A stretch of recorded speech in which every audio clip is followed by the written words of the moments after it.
আজ আপনাদের শোনাবো একটি ছেলের গল্প, যে ছেলেটি খুব অল্প বয়সে উপলব্ধি করেছিল আমাদের জীবন আসলে কত ছোট। ছেলেটির বয়স ছিল 25।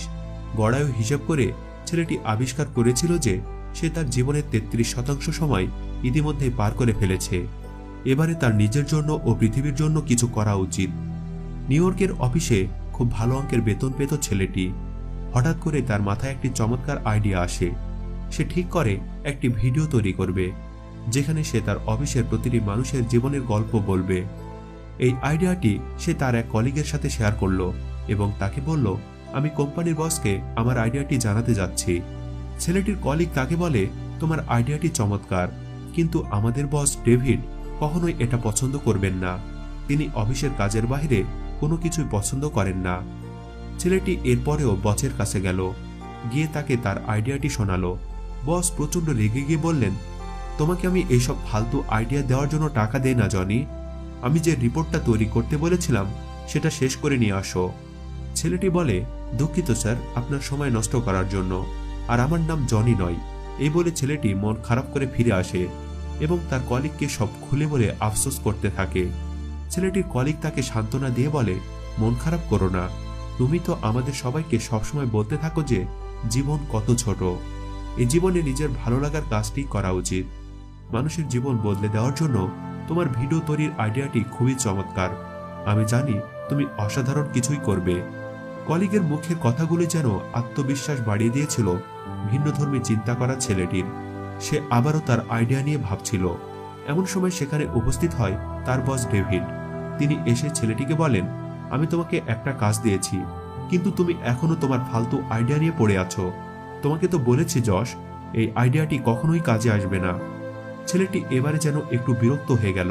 সে বসকে বলল, স্যার আমার নাম যশ নয়, আমি 2 বছর ধরে এই কোম্পানিতে কাজ করছি, কিন্তু আপনি আমার নাম জানেন না, এটা কিভাবে সম্ভব? রক্তটা বস আরো রেগে যান। তিনি ছেলেটিকে অপমান করে বলেন, দেখো ছেলে, তোমার নাম কি তা আমি জানি না, জানতেও চাই না। আমি শুধু দেখতে চাই তুমি তোমার কাজ সম্পূর্ণ করেছো কিনা, আর তা না হলে তোমাকে আমি অফিস থেকে বের করে দিব। ছেলেটি কিছুক্ষণ চুপ থেকে হাসি মুখে বলল, স্যার আমাকে আপনার বের করে দিতে হবে না, আমি নিজেই আপনার কোম্পানির চাকরি ছেড়ে দিচ্ছি। আমি ভিডিও তৈরি করব, গল্প বলবো সেই সব মানুষদের যারা আপনার মতো মানুষের কারণে নিজেদের অস্তিত্ব অনুভব করতে পারে না, নিজের পরিচিতি তৈরি করতে পারে না। আপনি আমাকে বলেছেন কেউ আমার ভিডিও দেখবে না, কিন্তু আমি আপনাকে চ্যালেঞ্জ করছি, একদিন আপনি নিজেই আমার ভিডিও দেখবেন এবং আমাকে আপনার অফিসে কাজ করার জন্য অনুরোধ করবেন। ডেভিড সেদিন ছেলেটির কথা হেসে উড়িয়ে দিয়েছিল। ছেলেটি এরপর নিজের স্বপ্ন পূরণ করতে ইউটিউব ভিডিও তৈরি করা শুরু করলো। সে বিভিন্ন মানুষকে ক্যামেরার সামনে এনে তাদের জীবনের গল্প মাত্র 1 মিনিটের ভিডিওতে ধারণ করা শুরু করলো। জুলিয়ান নামের একজন গৃহহীন মানুষের গল্প ছেলেটি ভিডিওতে দেখিয়েছিল, যে রাস্তায় ফেলে দেওয়া প্লাস্টিক ও কাগজ দিয়ে খেলনা তৈরি করে। এরপর সে এক মহিলার গল্প বলে যে পথশিশুদের খাবার দিয়ে সাহায্য করে। এরপর সে এমন একজনের গল্প বলে যে পরিবেশ বাঁচাতে পৃথিবীর বিভিন্ন জায়গায় গাছ লাগিয়ে বেড়ায়। প্রতিদিনের ভিডিও করা শেষ হলে ছেলেটি নিজেই ঘরে বসে সেই ভিডিও এডিট করে এবং তা ইউটিউব ও ফেসবুকে প্রচার করা শুরু করে। দিনের পর দিন সে এভাবে ভিডিও আপলোড করতে থাকে, কিন্তু তার ভিডিওগুলো খুব কম মানুষই দেখত। কয়েক মাসের প্রচেষ্টা ও ব্যর্থতার পর সে মনে করে তার বস হয়তো ঠিকই বলেছিল, ছেলেটি তার স্বপ্ন নিয়ে আর এগুতে চায় না। কিন্তু তখনই ছেলেটির সাথে এক অদ্ভুত ঘটনা ঘটে। রাস্তায় হঠাৎ করেই ছেলেটির দেখা হয়ে যায় সেই জুলিয়ানের সাথে, যে আবর্জনা দিয়ে খেলনা তৈরি করত। জুলিয়ানকে প্রথমে চিনতেই পারে না ছেলেটি, কারণ তার পরনে ছিল চকচকে নতুন পোশাক। জুলিয়ান তাকে বলল, তোমাকে অনেক অনেক ধন্যবাদ। তোমার ভিডিও দেখে সারা পৃথিবী থেকে বিভিন্ন মানুষ আমাকে ফোন করেছে এবং আমার খেলনা কিনতে চেয়েছে। আমার আর এখন কোনো অভাব নেই। ছেলেটি অবাক হয়ে বলল, কিন্তু আমার এই ভিডিওটি তো খুব বেশি মানুষ দেখেনি। জুলিয়ান বলল, তুমি বোধহয় খেয়াল করনি, আমাকে নিয়ে করা ভিডিওটি ইতোমধ্যে 4 লক্ষ মানুষ দেখেছে এবং এটা ভাইরাল হয়ে গেছে। তোমার জন্য আমি আজ নিজের একটা পরিচিতি পেয়েছি, নিজের অস্তিত্ব অনুভব করতে পেরেছি।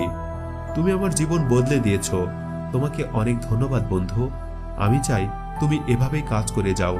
আমার মতো আরো অনেক মানুষ আছে, তাদের পরিচিতি পৃথিবীর কাছে তুলে ধরো। ছেলেটি নিজের চোখকে বিশ্বাস করতে পারছিল না। সে যেন এই প্রথম তার স্বপ্ন পূরণের স্বাদ গ্রহণ করল। যে স্বপ্নকে সে মাটি চাপা দিতে চেয়েছিল, সেই স্বপ্ন যেন নিজে থেকেই আবারও তার সামনে এসে ধরা দিল। সে আবারও তার ক্যামেরা কাঁধে নিয়ে বেরিয়ে পড়ে মানুষকে মানুষের গল্প শোনাতে। তার ভিডিও দিন দিন আরো সুন্দর হতে থাকে। আরো অনেক মানুষ পছন্দ করতে থাকে ছেলেটির কাজকে।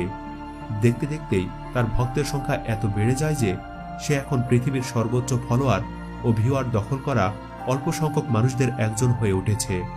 একদিন হঠাৎ করেই তার পুরনো অফিসের বসের সাথে দেখা হয়ে যায় ছেলেটির।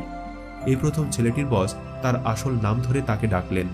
তিনি বলেন, নাস, আমি বিশ্বাস করতে পারছি না তোমার সাথে আমার আবারও দেখা হয়ে যাবে।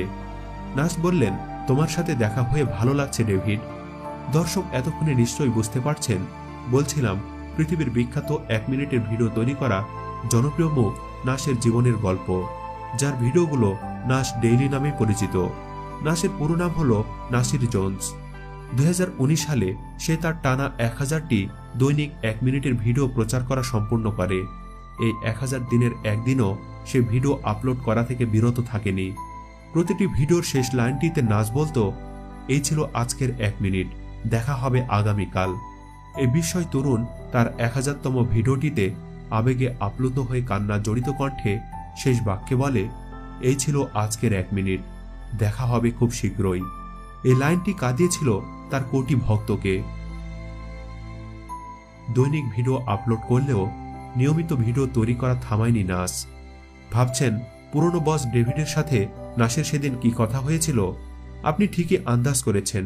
ডেভিড নাসকে তার কোম্পানিতে একটি বড় পজিশন অফার করেছিল, কিন্তু নাস ভদ্রভাবে তাকে বলেছিল, আমি দুঃখিত ডেভিড, জীবন খুব ছোট, আমার এখনো অনেক কিছু করার বাকি।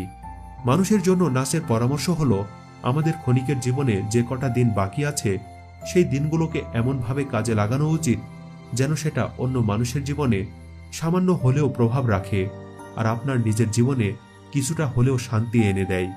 নিউ ইয়র্কে জন্ম নেওয়া সদা হাসি মুখের এই তরুণ নিজের জীবনের অবশিষ্ট দিনগুলোতেও মানুষকে মানুষের গল্প শুনিয়ে কাটাতে চায়।